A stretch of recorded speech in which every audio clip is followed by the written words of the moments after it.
Don D and house splits going down. Bringing all the pet keepers straight out of town. Reptile lovers, cats and all watchers too. Tune in, y'all, we got the groove for you. Everyday keepers, that's how we roll. Sharing love and knowledge, soul to soul. Grab your leash or tank, let's take control. Come on. Everyday keepers, yeah, we break the mold. Dearly beloved, we are gathered here today to get through another episode of Everyday Keepers. You already know this is Don D with Uptown Xotics. Happy Sunday, happy rainy Sunday here in southeastern Pennsylvania. I hope it's not raining wherever you are, or cloudy, but it is that time of year. It is that time of year, so I guess we got to deal with that, right? Yeah, we do. And I'll be fine. I don't need to go outside and play every day. Even though I was already out this morning, it was still sprinkling a little bit. But I did go outside this morning. But I don't think I'll be going out this afternoon. Actually, the dogs need a walk.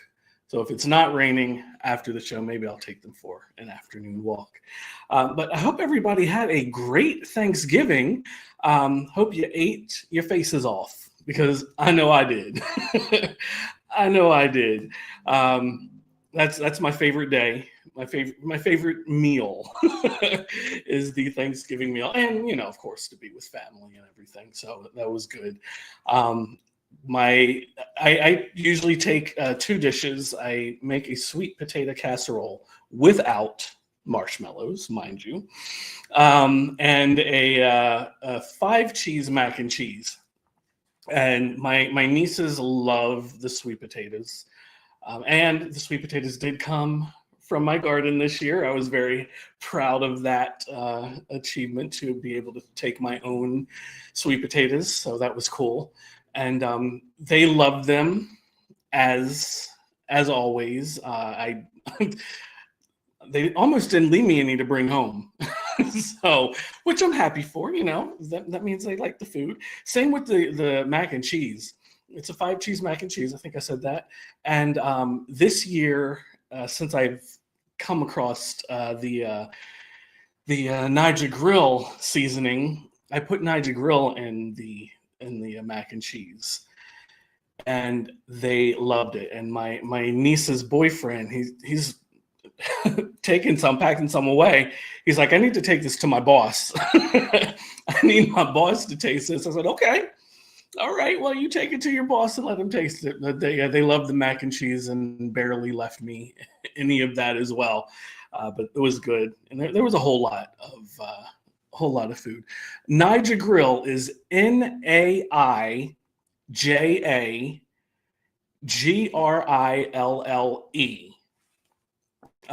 You can find him on TikTok. That's where he sells most of his seasoning, on TikTok. He gets a good makes his money there, but you can find it on Amazon. Did you get that? Because I think I was watching myself and I froze a little bit. Here, we'll do it here. We'll do it here just to be sure. Yes, that is it. But yeah, you can find him on Amazon, but he gets more of a profit. That's the word I was looking for. He gets more of a profit if you buy off of his TikTok shop. He has 3 levels of heat: mild, hot, and extra hot. I did buy some extra hot because I knew my family would not like. I mean, I bought some mild because I knew my family wouldn't like the extra hot. So I made sure to use the mild in the mac and cheese. But if it were up to me, I would have used the extra hot. But it was still good.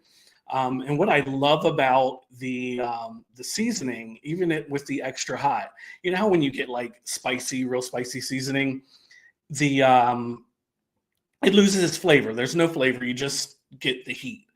Well, with Niger Grill, full of flavor. Absolutely full of flavor, and it tastes really good. and you get the heat to follow the flavor. So I stand behind it. I stand behind it. But yeah, it was good. The family loved it. So, and again, I've been using Nigel every day for like the past 3 weeks. So it is some good stuff. Get you some. Get you some. I keep telling people. I know Orlando and TJ got some, and their order came last week, and they were or over the weekend, and they used it, and they were telling me that it's good, which I know, but they were really happy with it. So I'm happy with that too. But you know what else I'm happy with? I'm happy with the folks that are showing up today, and I want to thank you all for being here. So let's say hey to folks. What is up, Mr. Tinfoil Fitted? Thank you for being here, Posty. Good morning. Appreciate you. CW, what is up? Thank you for being here. Appreciate you. Mitzi. Hi, Mitzi. Thank you for being here. Appreciate you for joining us today. Eric B., you hear him. You hear him. Smash that like button, hit subscribe, turn on the notifications. Share this out. Let the people know. Let the people know that Don D is on your screen right now. Let the people know and make sure they join. And if there's anybody lurking, yes, a round of applause. Thank you. Thank you. If there's anybody lurking, we thank you. We appreciate you. Make sure you say hi. You don't have to. You don't have to, but we would like it. We would like it if you said hi. But make sure you like the stream.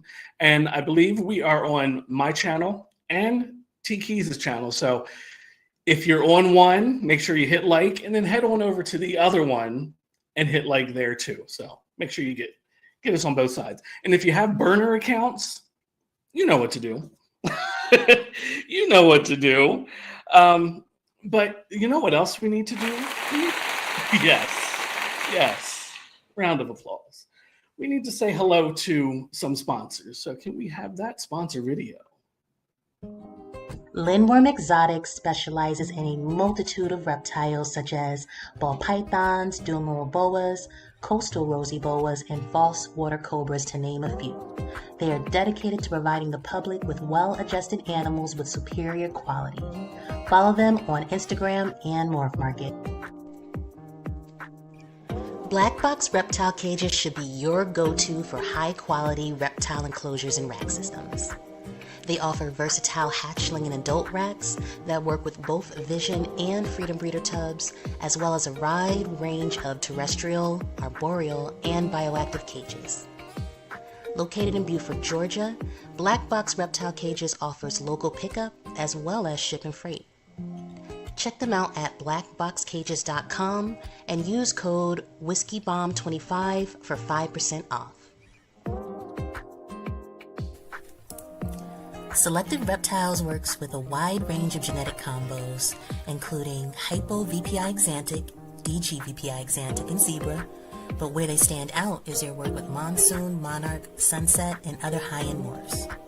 In addition to reptiles, they produce premium feeder rodents, delivering to Florida, Georgia, and North and South Carolina. Make sure to use promo code WhiskeyBomb5 for 5% off any snake. Check them out on Wolf Market or reach out directly.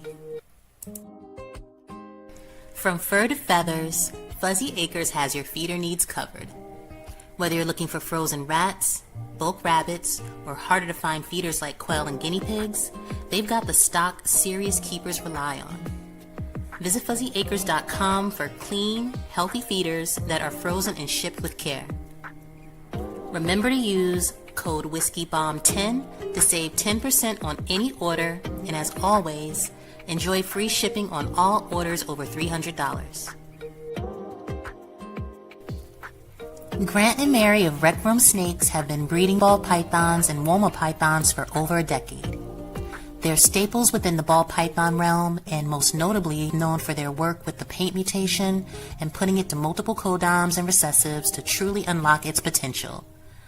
Please give them a follow on Morph Market to check out their incredible animals, and on Instagram to keep up with their projects.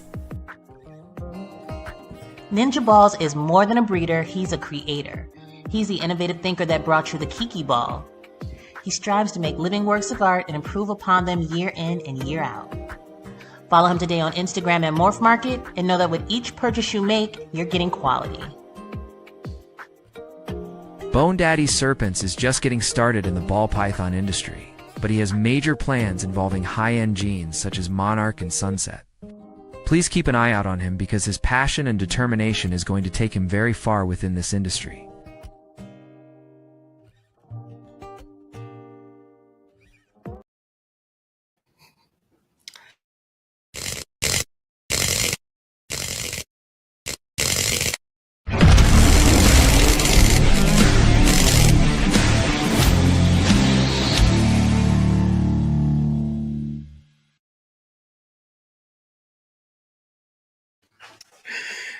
Thank you to all of the sponsors for keeping to keep the Whiskey Nation running, and thank you to all of everyone.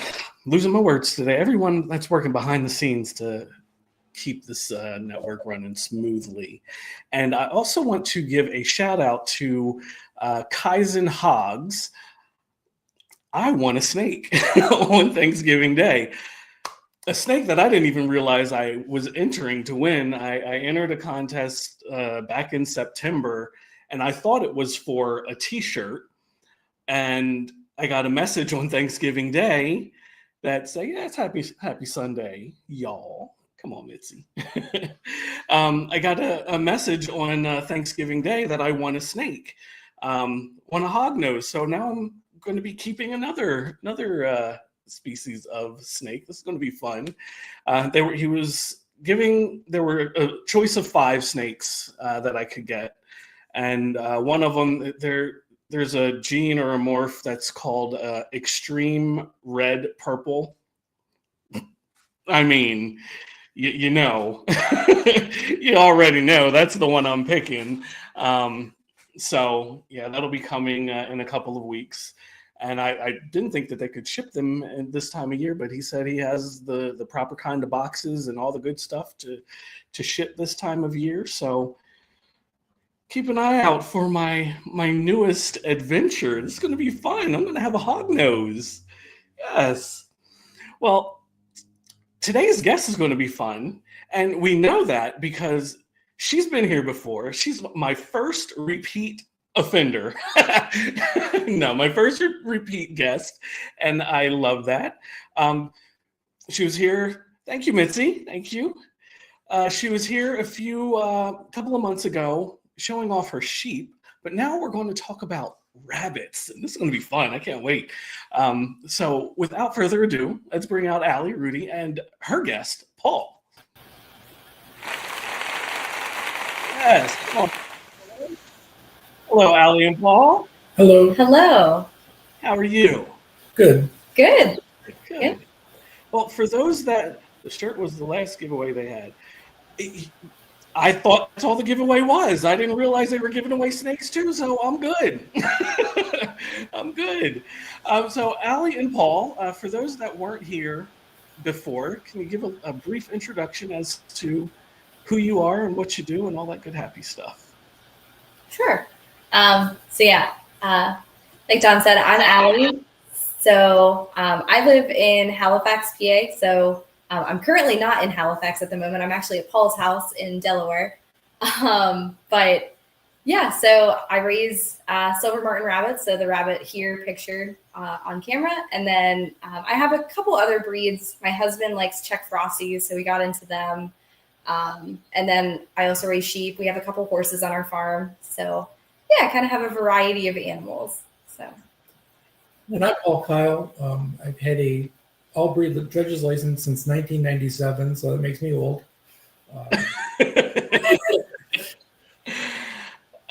I can understand.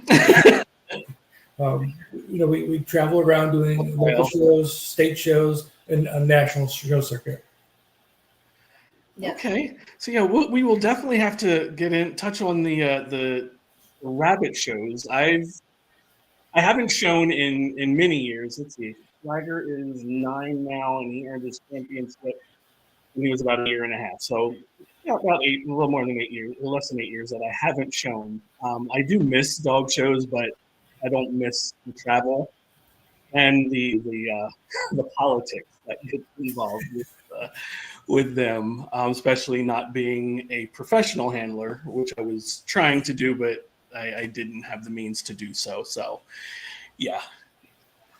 But no showing for a while. But yeah, we'll have to talk about the rabbit shows and all that, because that sounds interesting to me.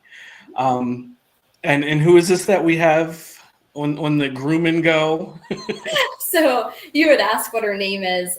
She's just a black silver martin rabbit. I don't typically name any of my rabbits unless they, I guess, win big on the show table. I've never shown this rabbit before, so she's still fairly young. So I was telling you before, her name is her tattoo. So it's 169FF is her name. So. Well, all right, 169FF. You're a beautiful bunny. So what are the characteristics of this breed? So this is a pretty old breed in the ARBA standard. So the ARBA is American Rabbit Breeders Association. So they have a book. It's called the Standards of Perfection. So each breed has kind of a criteria of what they look for. So yeah, the breed started back in the 20s. They started with 2 varieties primarily. Black is the most common variety in the breed. They started with blacks and chocolates, and now they have a couple different varieties. They have black, blue, chocolate, lilac, and sable. Like I said, black is the most common. It's a pretty striking color for this breed because they're known for their silvering along the sides, and they are a medium-sized meat quality breed. So they are, they do have a lot of muscling. They're known for their really sleek coat. Their shiny, glossy type look to their coat, and just their silver in color along the sides. So yeah, they're a fun breed to have. They're mostly for like a meat quality, but their markings make them really striking. So. Okay. And their pelts, your universal rabbits, so they're for meat quality, show purposes, and then their pelts are made for garments. Okay. Yeah. So when you say meat quality, what is meat quality? What does that mean? So they're a meat animal. So obviously, if you would butcher a rabbit, so a lot of people, think of rabbits being cute and adorable and fluffy, but some breeds are used primarily for their meat production. So rabbit meat's a white meat, and it's pretty delicious, I will say. High in protein. Yeah. Low fat on them. So it's kind of like chicken, to be honest. So you're looking at the muscling over their top line. The most important, the most points are usually the loin and the hind quarter that you're kind of looking for on that meat side. So so you're just looking at the heavily muscling, like over the top line, down the hind quarter. So yeah.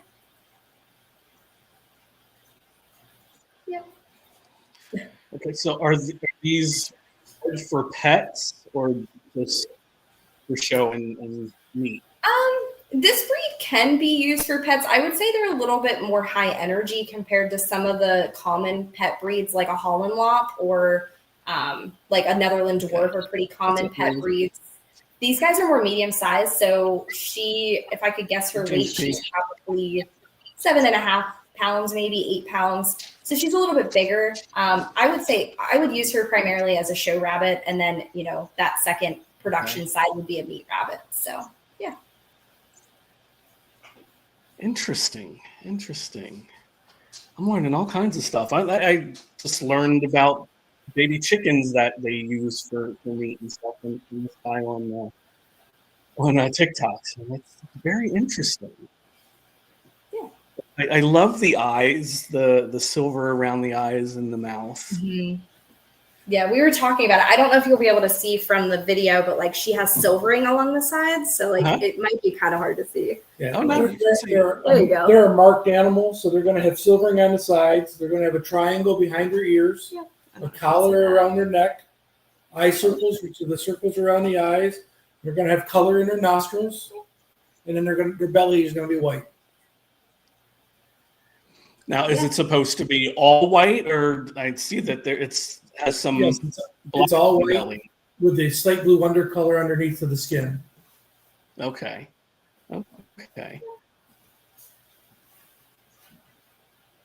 Is that how you position it for a show? Yeah, so I was kind of showing. No, she's not the best representation. So the breed, so like how they're judged is they actually kind of bring them together.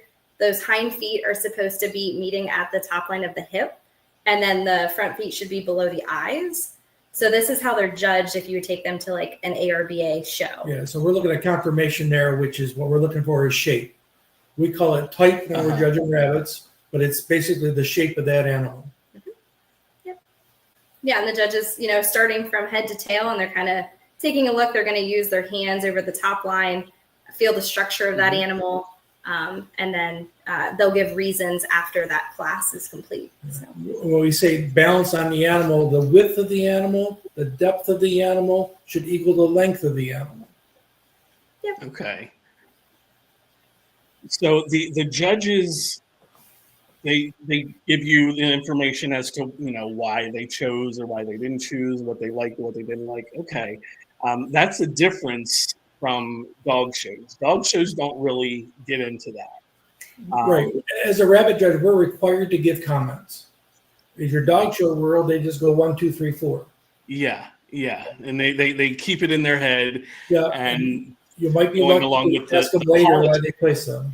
Right. Again. Yeah.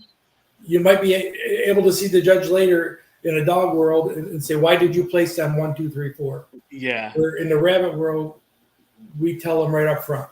Mm-hmm. That's pretty good. I like that. Maybe I need to get into rabbit. but then again, we have difference in opinion in some judges, and it's their interpretation of the standard. So it's their opinion of the standard, which Right? they may like or will not like. So. And that's the same for the dog shows. It's the judge's interpretation of the breed standard. We can argue with how they're interpreting that standard. And that goes back to what you said earlier, the politics of the animal world. Mm-hmm. Yes.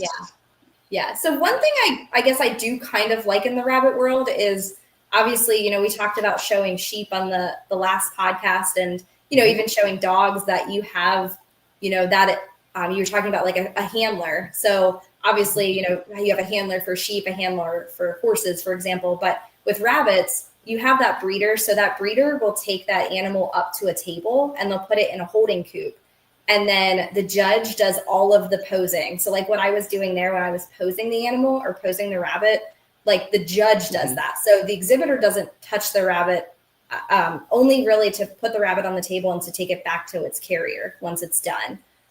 So, it's all hands on with the judge. So like what Paul was saying, it's that interpretation of the standard per judge. And you're just really hoping they liked your rabbit. Right. And if they didn't, well, you have a second show maybe that day that maybe your second judge may like your rabbit more. So nice.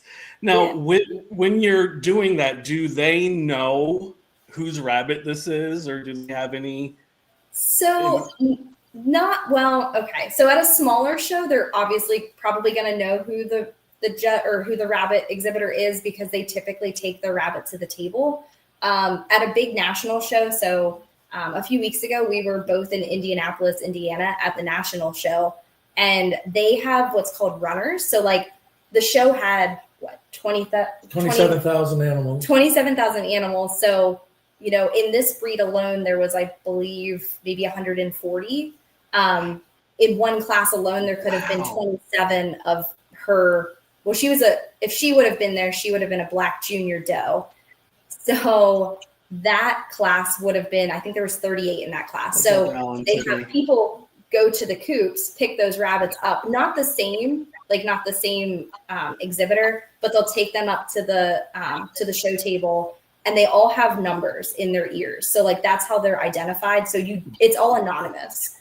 Now obviously, once the best of breed winners picked, a lot of times, people then know who won the show, but it's supposed to be as anonymous as possible. So right. Yeah, so it's sort of the difference, I guess, with rabbit shows versus, if I'm showing my horse, obviously, I'm riding my horse, so I either own it or I'm leasing it or something. But yeah.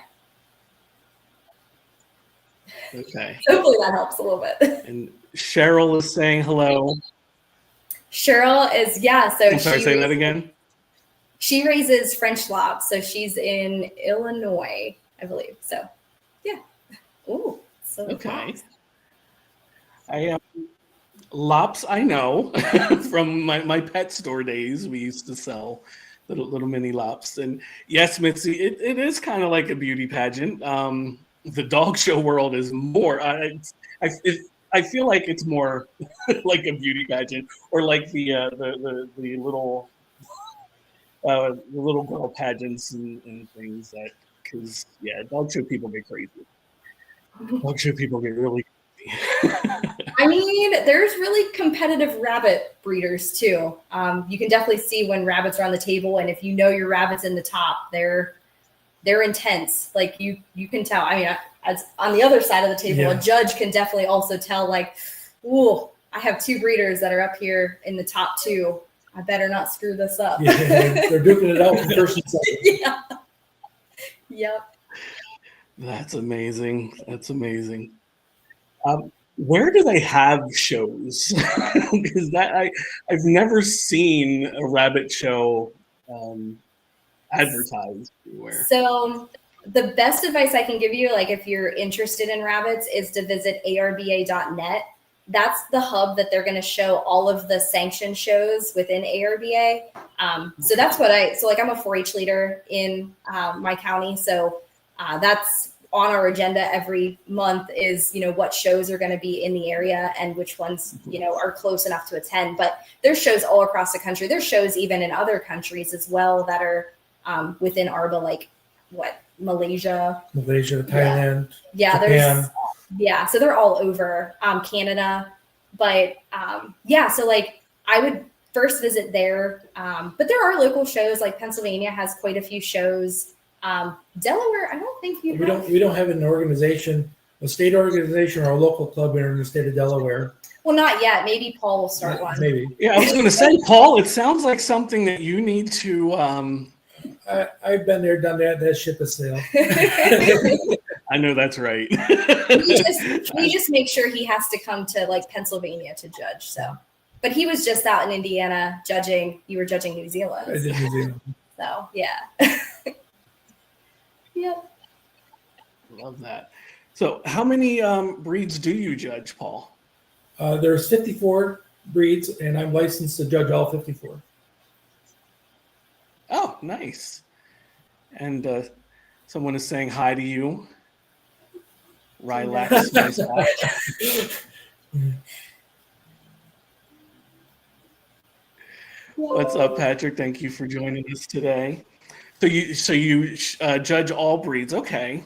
I know, like, and I hate to keep comparing this to the dog show world, but I know there are like some judges that will only judge certain breeds, and they actually have to learn about each breed. I would imagine you have to learn about all of the breeds that you're judging. Is that like, how long does that process take?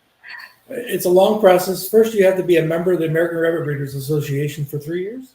Mm-hmm. And then you can apply to become a registrar, which is the next level. You have to take a test, pass that test. Then you have to work under 3 judges and secure those judges that say that you're able to fill that role. And then you'd have to go another 3 years and register 35 rabbits or 25 rabbits, but in that time frame, I think it's 35. take another test, work under 8 judges, and secure the endorsement of 6 of them to get your judge's license. Mm-hmm. So it is a long process. Yep. But it shows commitment. Yeah, that's serious commitment. That's very serious commitment. Wow. Yeah, that does take some time. Well, congratulations to that. And Ally, do I understand that you're learning to be a judge or taking steps to do so?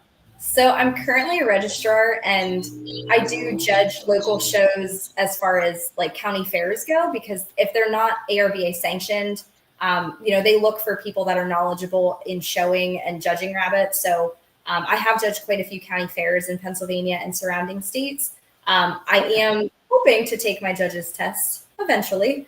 But yeah, it's a rigorous process, and just knowing all of the points on all the breeds, knowing things from eye color to undercolor to ear length disqualifications to, there's Different body types. Different, like some breeds have wool, some breeds have a rollback coat, there's one breed that has a standing fur. So there's just all those differences on each breed, and being knowledgeable, obviously when you become a judge, you're in front of all different breeders of all, different breeds, and you want to be knowledgeable enough for them to feel confident that you place that breed correctly and pick the right animal to win the breed. So it's a huge undertaking. So we'll see. I don't know. Maybe in a few months, maybe I'll continue down that process. So we'll see how it goes. Well, I do wish you luck with that. That would Thank be, you. Would be awesome. That would be awesome. And you said you had another version of this breed? Yeah, I'll grab the blue real quick. Okay, awesome. I got it. You got it.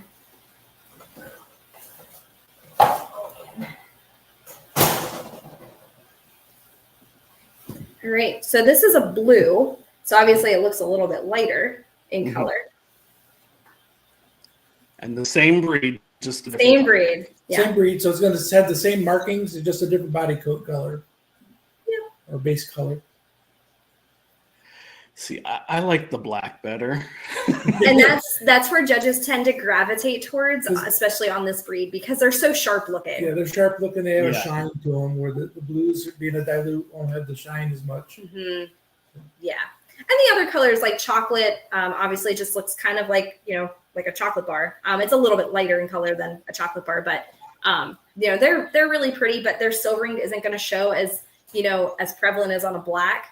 Right. And then there's the sables, and they're like a dark, like sepia color. So they're even darker than a chocolate. And their color also isn't as, like, their silvering isn't as prevalent. And then lilacs are even lighter. They're lighter than the blues. Mm-hmm. And it's real hard to see markings on them. Yeah. So I gravitate towards, I really like the blacks. I think they're really sharp. And they're the most competitive color within this breed. So you'll find, whatever breed you decide you want to raise, you'll find which one is competitive in your breed and which one's not. For example, New Zealand's Paul, which is the most competitive in New Zealand. White. The white rabbit is always the most competitive. So it's kind of neat. Some people like the rare colors of their breeds. But I don't know. I like to be a competitor. I like to see how my rabbits compare to some of the other breeders in the country. And yeah. So it's exciting. Harry agrees blacks are best. So, Harry, you win. I think they'll be fine together. They're both girls, so they're both does. Yeah. So you can see kind of a comparison of the two. Yes. They are really neat looking bunnies. Mm-hmm. Yeah, they're becoming very popular. So they were actually they should be nice to each other. They were on the rare breed list. So they were considered rare in the US for quite some time. But now they're becoming popular again. When they are in coat, they're beautiful rabbits on the show table, and they're pretty competitive. Maybe she'll be nice. Stay on your corner. They aren't related in any way. They're both does, so we're not worrying about any breeding going on. But but yeah, so they're very competitive on the show table. But they have to be in coat, and condition is really important on this breed. So okay. What's one of the most popular breeds showing? Popular breeds? I'll let you take that. Netherland dwarfs seem to be very popular, which is a 2.5 pound rabbit. Mini Rex are another popular rabbit, which is their eating is their fur length is the same, where these animals have a guard hair and an under coat, which makes it two different lengths. But a Rex or a Mini Rex would have the same length, so they're very plush. They're very popular, and of course the Holland Lops are very popular too, being a 4 pound rabbit, just a little lop-eared rabbit. Kids love them; they're adorable. Yes, So. yes, they are. Those I know. They are cute. Yeah. And Cheryl says the silver martin coloring are now accepted across multiple breeds. Yeah, they're definitely becoming really popular between the martins and the otter color. So obviously the silver martin is known for their silvering, whereas like an otter color is known for their tan color. So it's just kind of like an orange. Wherever you see silver here, it would be an tan. Orange and tan color. Yeah. Okay. Yeah, so they're becoming pretty popular among a lot of different breeds. Nice. And Harry's stock came from you. Very nice. That's awesome. Way to go, Harry. You get another point. One of my favorite rabbits, and I don't know that I'd ever have one, at least not while I have dogs, and especially not while I have a Cane Corso, but I love Flemish Giants. Just the dope looking rabbit. I like them.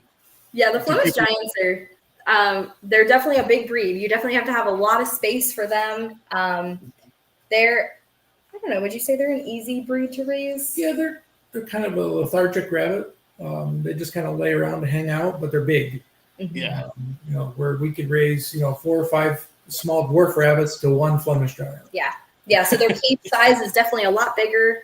You have to have more space for them. They do have bigger litters. So like obviously a dwarf versus a Flemish, you could have, maybe 9 babies, 10 babies born in a Flemish litter, but you may only have 2 in a dwarf. So kind of size comparison. But again, it only takes 30 days to have a litter of rabbits. So, you can multiply pretty quickly depending on the breed that you raise. So these guys, my litter sizes range from, I don't know, anywhere from 5 to, I've had a litter of 12. So do I want a litter of 12 for a Martin? No, absolutely not.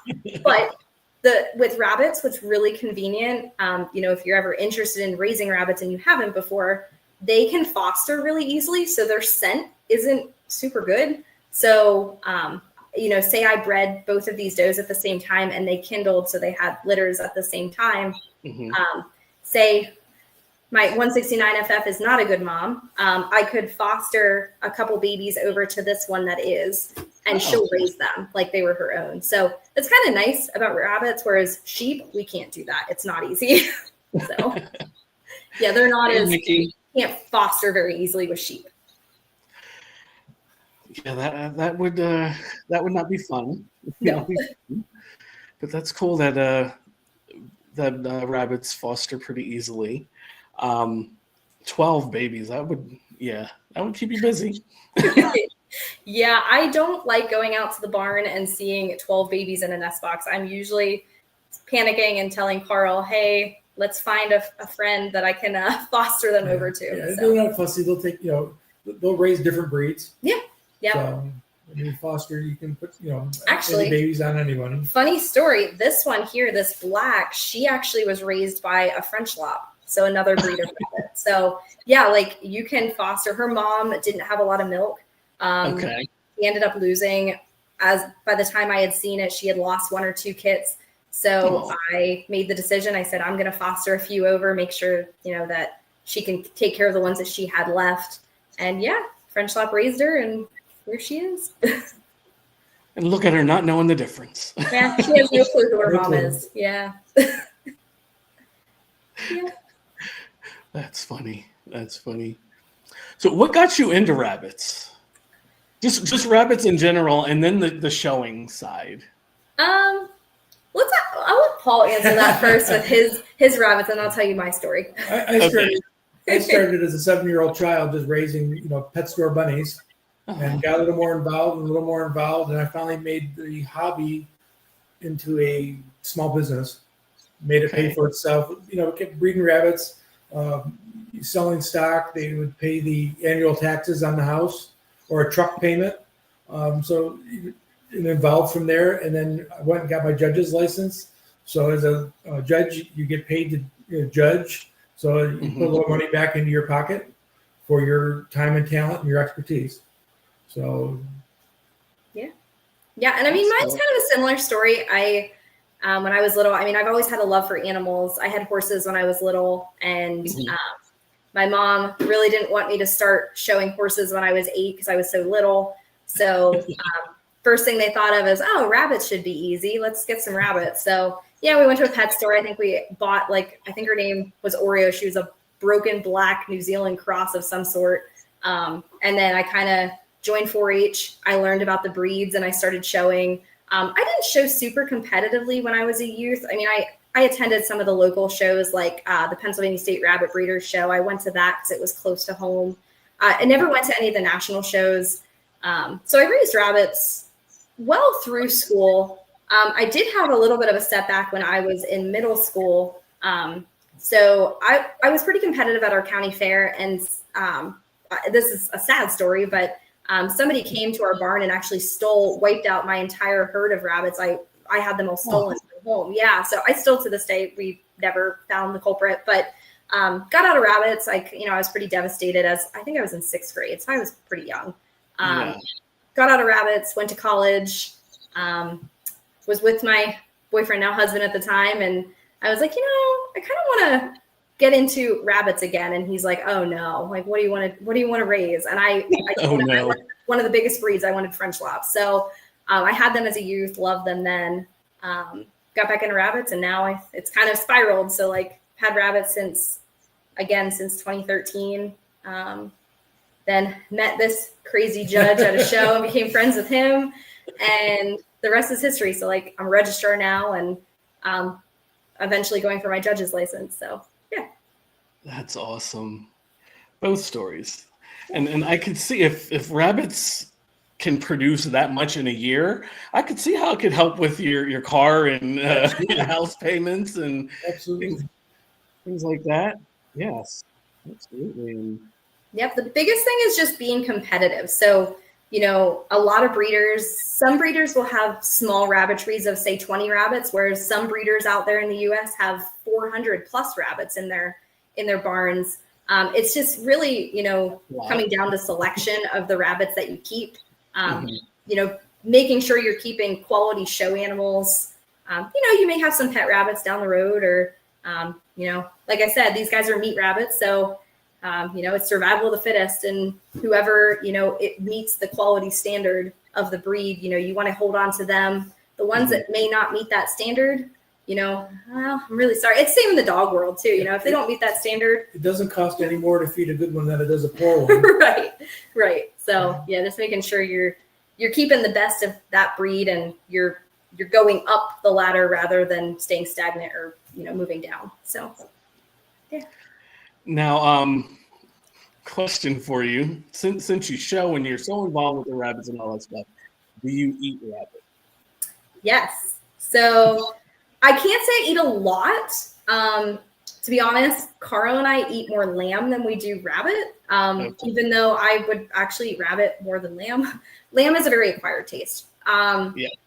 But so recently I had one of my best rabbits. She passed away unexpectedly. She was still pretty young, but she was a really good show rabbit. And I made that kind of last minute decision. I said, Carl, take her in the house. Let's butcher and eat her. And honestly, it's delicious. I mean, Paul, you've had. Oh yeah. Yeah, it's a white meat. It's like I said, it doesn't have a lot of fat to it. And it tastes honestly like chicken. It's not. Tastes like chicken. It's a little more tender than chicken. Yeah. Higher protein count. Yep. And some people may say, oh, it has a different taste. Like for example, lamb has a different taste compared to other meats out there like beef and pork. But I didn't really think it did. I think it's really good. You just, like I said, you have to kind of look past the, oh, it's really cute factor and just remember it's a meat animal. So originally that was one of their purposes. So yeah. But long answer. Okay, long answers are good. I know years ago, I went to a Moroccan restaurant in Philly and had rabbit that night. I think that was the only time I've ever eaten rabbit. I remember liking it. I've just never been in a place again where I had that opportunity to eat rabbit. I think it's all in how it's prepared is probably the main thing. And they're not so easily accessible. It's not like you can walk into the grocery store and find rabbit. Right. Yeah. Right. Right. And I believe in Pennsylvania, like we're one of the top producers of like meat rabbits. Really? I think so. I think I read that somewhere. And it goes to the live animal markets in the Philadelphia area or the New York City area where these animals are in demand. Yeah, absolutely. Show the best, eat the rest. I mean, that's honestly That's our motto. It is, yeah, and it really should be because, like I said, there's so many rabbits. They multiply so fast that you could have a litter of, like, for example, 10, and maybe 2 in that litter are good show quality animals. As a quality breeder, your goal is to sell and to show and raise the best that you can. So, making sure that you're keeping good ones, you're selling good ones, to just better the breed and better the hobby as a whole. So, yeah. Maybe we need to get rabbit into the grocery stores since. Yeah. I mean, I think it would be. Everything else is going crazy. Yeah, I have a friend that is a butcher, and he'll sell them at local markets, and he'll sell the rabbit whole. So he'll butcher, keep the entire carcass in one piece, and there's people that actually that are on a waiting list for it. So it's just, like I said, it's kind of an acquired thing. I mean, I love chicken. Like, I'll eat chicken any day. It's highly accessible. We can have chicken any day. Yeah, right. Come on. And if you join the ARBA, they used to give an actual print magazine. They don't anymore. It's now digital, but they will give you rabbit recipes. So, like, how to cook rabbit, make stir fry or rabbit jerky, or just like odds and ends stuff. So, like, don't just think of just rabbit meat on your plate. Think of some other, cool ideas. Rabbit stew, pot pie. Yeah, like lots of different. Jerky. Yeah, the jerky's really popular. Rabbit barbecue is also really popular. Oh, you're going to have me thinking. Now you're going to go to the store and try to find some rabbit meat, right? I sure am. I know some meat stores around here that sell like obscure stuff, so maybe I know these two are probably just saying, as long as it's not me. The rabbits can hear y'all talking about eating them. Just so y'all know. That's why they're trying to get out of here. Yeah, like, look at them posing for the camera. Like, please, you don't eat me. Great. You guys are good. You're fine. This week. Yeah, for now. This week. For years. Oh, Cheryl said smoked rabbit wrapped in bacon. There you go. Wow. Yeah, your next podcast is going to be, I'll get out the smoker and I'll cook a rabbit for you. Okay. Okay. That would be fun. That would be fun. Wow. Yeah, I mean, I didn't really, I guess it should, be able to eat different types of recipes and stuff with rabbits. Since you can do all kinds of stuff with chicken. You can do all kinds of stuff with beef. You can do all kinds of stuff with lamb. Yeah, and I mean, they're not just used for meat too. I mean, there's other purposes of rabbits, not just eating them, but people like Angora breeds specifically. You can use them for fiber. People use rabbits as therapy animals, so like taking them into nursing homes because they are cute. They're docile. Now these guys are docile now because they're a little warm, so they're a little bit calmer now. But people use them for what's the word I'm thinking? When you're testing, so like laboratory animals. Yeah, rabbits are used a lot in labs. But in the last few years, we've had an exciting thing come with the ARBA, but we have rabbit agility. Yeah, rabbit hopping. Really? Super popular. Yeah. Rabbits go over jumps and weave poles and. Yeah. Okay. So like you're hearing a lot about the meat side because that's kind of primarily what these guys are, other than being a show rabbit. But yeah, I mean, there's so many avenues. Like what Paul was saying, there's 54 different breeds of rabbits now recognized at ARBA. So, you may not want to eat them, but say you just want, you want to companion animal. Yeah. Yeah. Yeah. They make great house pets. So many people, they're fun to have in the house. Now you do have to watch if you have like wooden furniture, or electrical cords, things like that. You do have to be careful because they do like to chew, but they make great pets, especially like inner city living. Just one rabbit, you can litter train them. I don't personally know. I've never litter trained any of my own, but I know I've sold some that people have. So Yeah, I do know. I have heard that they can be litter trained, and I've heard of people that just let them have the run of the house, and just like it was a dog or cat or something like that.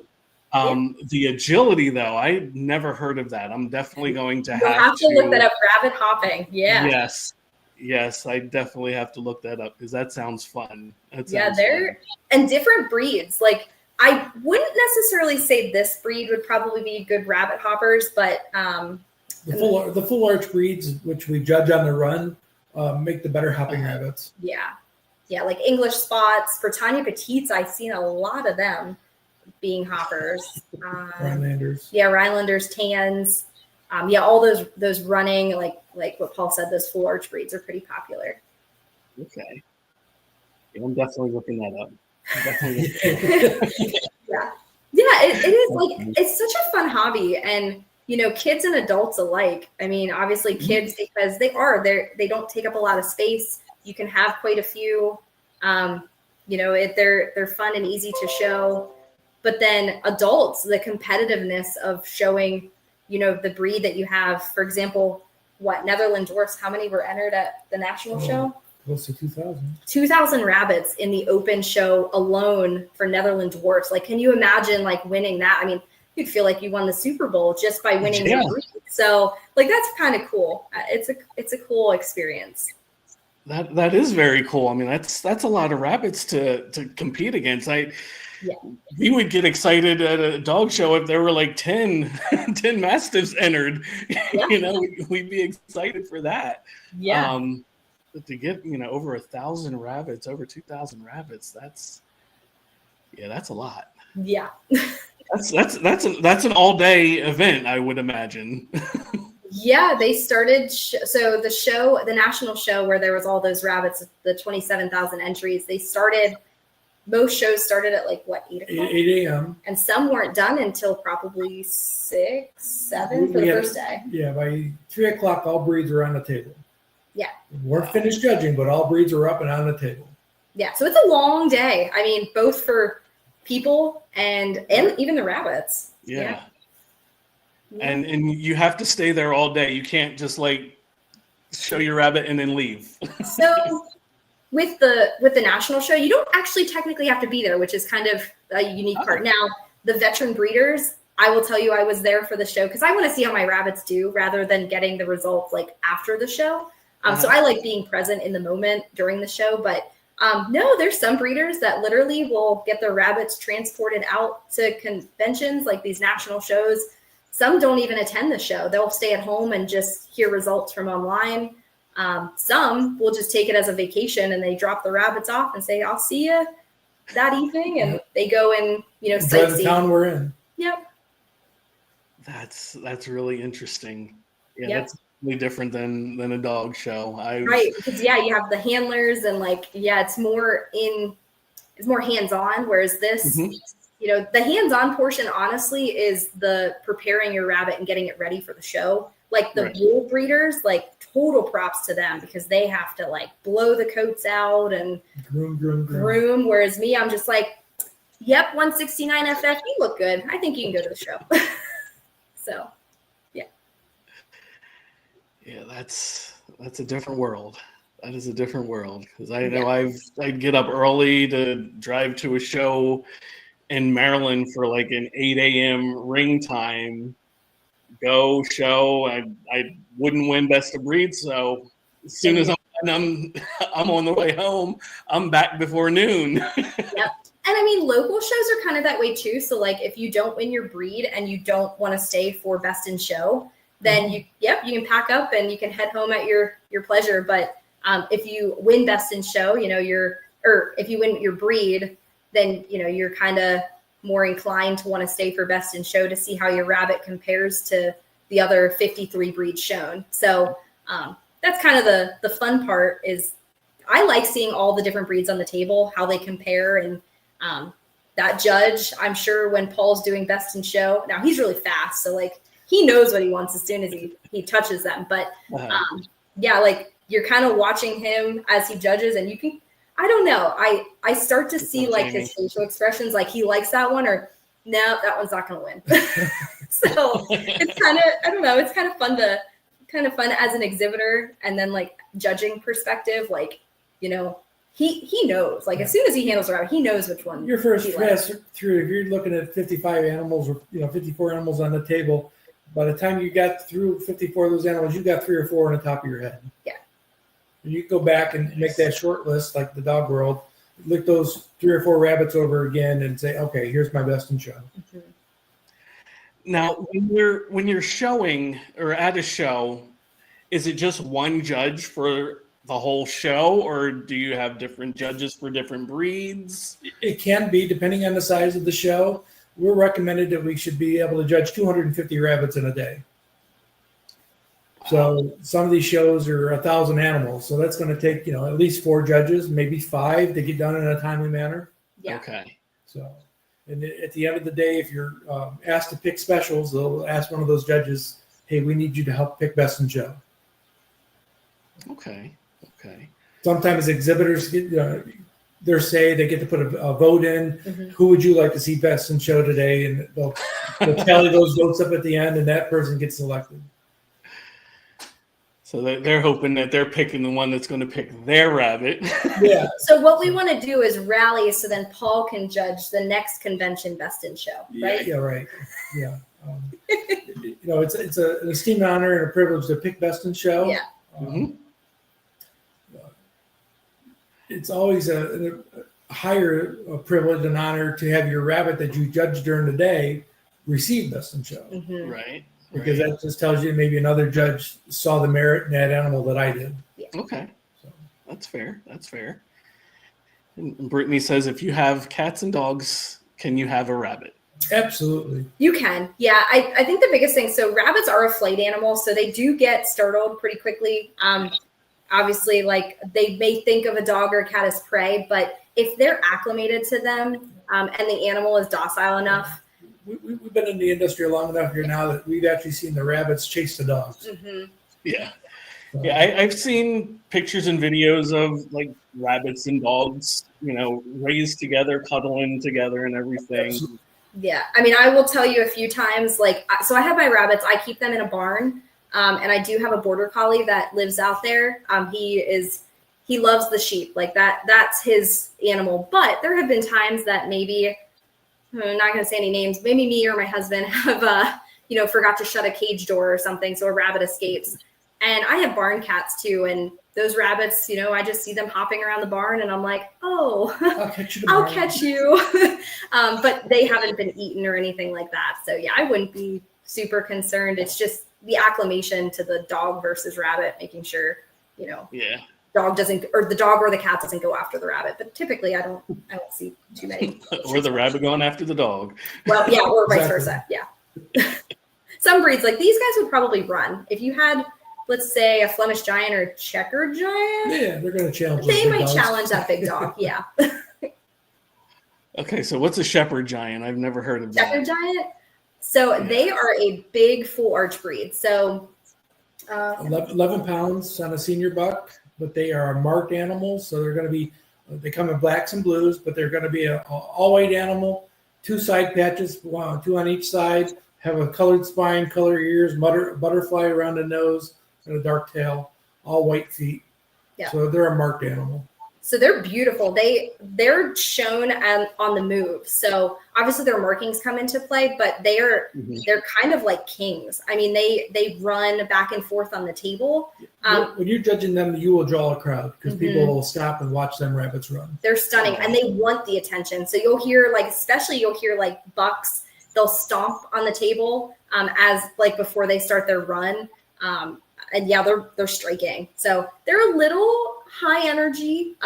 Some can be a little bit on the aggressive side. Yeah, grumpy side, but they are they're a really cool breed to raise. Would I say they're a pet breed?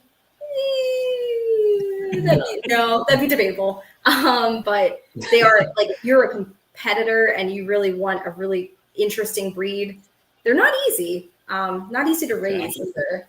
But yeah, they're aggressive bunnies. Yeah, they're little. Well, that and so Paul's favorite breed. Well, maybe is your favorite breed the Britannia? Yeah. So the Britannia Petite. So like we talked about big full arch. little full arts are the Britannia Petites. So are they the smallest breed, Becky? Yeah, they're a 2.5 pound rabbit, and they're very refined in bone, and they stand on the tippy toes of their front feet. But I call them the raptors of the rabbit world because they're a little spicy, I guess is the best term for it. Nice. But they're beautiful. Like they're very refined and they're a beautiful breed to pose and to watch being judged. But you got to watch your fingers, I think, sometimes on them. They have a little spice to them. Yeah. Little Napoleon complex. Exactly. Yep. All right, so I'll stick with the Flemish giant for the big rabbits. Since, there you go. Yeah. Just eat a little bit more, produce a little bit more manure, but yeah, they're a good breed to have. I have a Mastiff. I'm not worried about.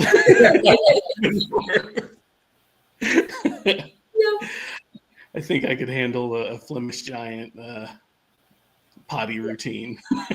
She is this black doe. She has her back feet behind her. She is very. Yeah, I can see the one leg. She's living the French bulldog life right now. Yeah, she's loving life right now. Yes, I can't tell if her front feet are crossed or not, but she's definitely comfy.